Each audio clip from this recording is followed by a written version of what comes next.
কিয়ামতের দিন সম্পর্কে আপনাদের বিশ্বাস আছে কি? আমাদেরকে আল্লাহ রাব্বুল আলামিন কোরআনেই জানিয়ে দিয়েছেন, কাইফা তাকফুরুনা বিল্লাহি ওয়া কুনতুম আমওয়াতান ফাহইয়াকুম সুম্মা ইউমীতুকুম সুম্মা ইউহয়ীকুম সুম্মা ইলাইহি তুরজাউন।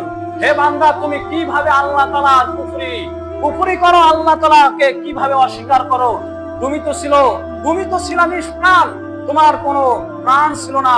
আল্লাহ রাব্বুল আলামিন তোমাকে জীবন দান করেছেন, এরপর আল্লাহ তাআলা তোমাকে আবার মৃত্যুবরণ করাবেন, এরপর আল্লাহ তাআলা কবরে তোমাকে জিন্দা করাবেন, হায়াত দান করবেন, এরপর আল্লাহ তাআলা তোমাকে কিয়ামতের মাঠে আল্লাহ তাআলার নিকটে উপস্থিত করাবেন। আমরা কিয়ামতের মাঠে যে আল্লাহ তাআলার সামনে উপস্থিত হব, এই কথাটা কি বিশ্বাস করি আমরা? যদি কেউ বিশ্বাস না করে, যদি কেউ এই কথা অস্বীকার করে, তার আমলের কোনোই কাজে আসবে না। তাহলে 1 নম্বরে জানলাম আল্লাহ তাআলার উপর ঈমান নিয়ে আসতে হবে। দ্বিতীয় নম্বরে জানলাম শুধু আল্লাহ তাআলার উপর ঈমান নিয়ে আসলেই হবে না, কিয়ামতের দিনের উপর, ইয়াউমুল আখিরি, আখিরাতে আমাদেরকে কি করতে হবে? বিশ্বাস নিয়ে আসতে হবে।